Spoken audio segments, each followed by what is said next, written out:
NASA के मुताबिक अगर हमें धरती की तरफ बढ़ते किसी विनाशकारी एस्टेरॉयड के बारे में 6 महीने पहले भी पता चल जाता है, तब भी हम अपने आप को नहीं बचा सकते, क्योंकि मौजूदा समय में हमारे पास कोई ऐसी टेक्नोलॉजी नहीं है जो किसी जायंट एस्टेरॉयड को उसके डायरेक्शन से हिला सके। जब भी किसी एस्टेरॉयड के धरती के करीब से गुजरने की खबर आती है, तब हर किसी के मन में इसको लेकर 2 ही सवाल आते हैं। पहला ये कि क्या इसका हमारी धरती से टकराने की कोई चांसेस है, और दूसरा कि अगर ये गलती से धरती से टकरा जाता है तो तब ये हमारे लिए कितना खतरनाक होगा। वैसे अगर देखा जाए तो हमारी धरती से अक्सर बहुत से एस्टेरॉयड टकराते हैं, पर इनका साइज इतना छोटा होता है कि ये धरती पर अपना कोई बड़ा इम्पैक्ट नहीं छोड़ता, जिस वजह से कोई भी इनको ज्यादा अहमियत नहीं देता। साइंटिस्ट के अनुसार धरती को डैमेज करने के लिए कोई भी एस्टेरॉयड का साइज में बड़ा होना बहुत ही ज्यादा जरूरी है, क्योंकि ये तभी धरती पर तबाही मचा सकता है। ज्यादातर साइंटिस्ट का मानना है कि आज से 6.5 करोड़ साल पहले एक बड़ा चिक्सिलुक एस्टेरॉयड ही धरती पर डायनासोर्स के विलुप्ति का कारण बना था। धरती पर इसके इम्पैक्ट का अंदाजा आप इसी बात से लगा सकते हैं कि टकराते टाइम इससे करीब 1 बिलियन एटॉम बम से भी ज्यादा एनर्जी रिलीज हुई थी, जिसने न सिर्फ धरती पर डायनासोर्स को खत्म कर दिया, बल्कि एक 180 किलोमीटर जितना वाइड इम्पैक्ट क्रिएटर यानी गड्ढा भी बना दिया। धरती से टकराने के पहले ही इसकी वजह से अर्जेंटीना के करीब एक अर्थक्वेक, लैंडस्लाइड और सुनामी के चेन रिएक्शंस देखने को मिले। फिर जब ये बहुत ही तेजी से धरती से टकराया, तब इसके बहुत ही छोटे छोटे टुकड़े हवा में करीब 60 किलोमीटर ऊपर तक चले गए। पर बाद में जब यही टुकड़े इतनी ज्यादा ऊंचाई से धरती पर गिरने लगे, तो तब ये इंटेंस इंफ्रारेड रेडिएशंस के सुपरहीटेड पार्टिकल्स बन गए, जिस वजह से पूरी दुनिया में आग की बारिश होने लगी। साइंटिस्ट के अनुसार इस पूरे प्रोसेस का नाम थर्मल पल्स था, जिससे धरती के सारे जंगल में आग लग गई थी और जमीन पर मौजूद सारे लिविंग क्रिएचर्स का खात्मा हो गया था। और फिर जो क्रिएचर्स बाकी बचे थे, उन्हें इसके इम्पैक्ट से उत्पन्न हुई धूल ने मार डाला था, क्योंकि इस धूल से पूरे 1 साल के लिए सूरज की रोशनी ब्लॉक हो गई थी, जिसने धरती के इकोसिस्टम को पूरी तरह से तबाह कर दिया था। साल 2013 में रशिया की उरल माउंटेन्स पर एक मीटियोर शॉवर हुआ, जिस दौरान कई सारे एक्सप्लोजन्स देखे गए, जिसमें स्पेस से आई पत्थर धरती के एटमॉस्फेयर में जल रहा था। इन स्पेस रॉक्स में से एक ऑब्जेक्ट जिसका डायमीटर करीब 18 मीटर का था, वो इतनी ज्यादा फोर्स के साथ एक्सप्लोड हुआ कि 1000 से भी ज्यादा लोगों को चोट लग गई, और इसने एक सुपरसोनिक बॉम्ब भी क्रिएट किया, जिसकी वजह से वहाँ की कई सारी बिल्डिंग्स की खिड़कियों के कांच टूट गए थे। इस घटना के बाद ऐसा माना गया कि कम से कम 20 मीटर का एस्टेरॉयड हम इंसानों के लिए जानलेवा साबित हो सकता है। हम इंसान जब से इस धरती पर एग्जिस्ट करते हैं, तब से लेकर आज तक हमने कोई भी बड़ा एस्टेरॉयड कोलिशन नहीं देखा, और बड़े एस्टेरॉयड के धरती पर इम्पैक्ट को लेकर अभी तक हमारे पास जो भी जानकारी है वो जियोलॉजिकल रिसर्च पर बेस्ड है। लेकिन 2017 में साउथहैम्पटन यूनिवर्सिटी के कुछ साइंटिस्ट ने ये डिसाइड किया कि वो बिना किसी जियोलॉजिकल रिसर्च के कंप्यूटर मॉडल्स के जरिए ये पता लगाने की कोशिश करेंगे कि हमारी धरती का वजूद खत्म कैसे होगा। उन्होंने धरती पर होने वाली करीब 50,000 एस्टेरॉयड स्ट्राइक्स का अध्ययन किया, जिसमें धरती से टकराने वाले 15 से लेकर 400 मीटर के एस्टेरॉयड शामिल थे।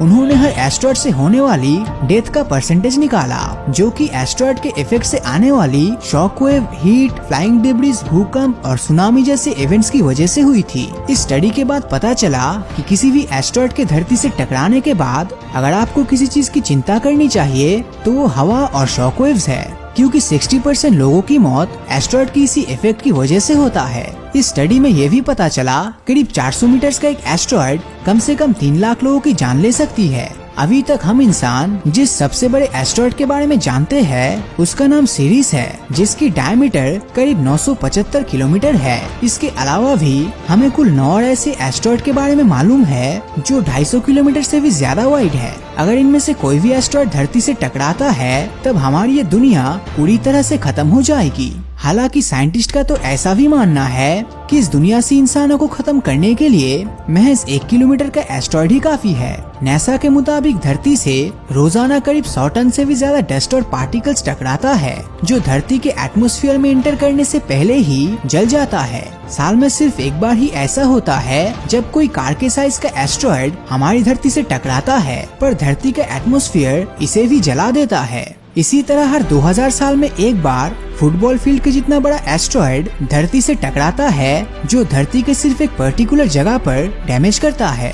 अब अगर हम किसी ऐसे एस्ट्रॉयड की बात करें जो धरती पर ह्यूमन सिविलाइजेशन को खत्म कर सकता है, तो ऐसे एस्ट्रॉयड के धरती से टकराने के चांसेस 10 से 20 लाख सालों में एक बार ही आता है। ऐसे एस्ट्रॉयड्स जिनकी ऑर्बिट उन्हें धरती के नजदीक भेजती है, उन्हें नियर अर्थ ऑब्जेक्ट बोला जाता है। और पिछले कुछ समय में एस्ट्रोनॉमर्स ने 1 किलोमीटर साइज के लगभग 93% नियर अर्थ ऑब्जेक्ट खोज लिया है। लेकिन सबसे अच्छी बात यह है कि इनमें से कोई भी ऑब्जेक्ट धरती को नुकसान नहीं पहुंचा सकता, केवल टोटाटिस एस्ट्रॉयड को छोड़कर, जो 2.5 किलोमीटर साइज का आलू की तरह दिखने वाला एक एस्ट्रॉयड है। मगर इसकी ऑर्बिट अनसेटल्ड होने की वजह से हम इसके मूवमेंट्स के बारे में ज्यादा नहीं जानते। हालांकि ऐसा माना जाता है कि ये 2069 तक हमारी धरती के करीब से गुजरेगा, लेकिन गुजरते टाइम इससे धरती की दूरी कितनी होगी ये कोई नहीं जानता।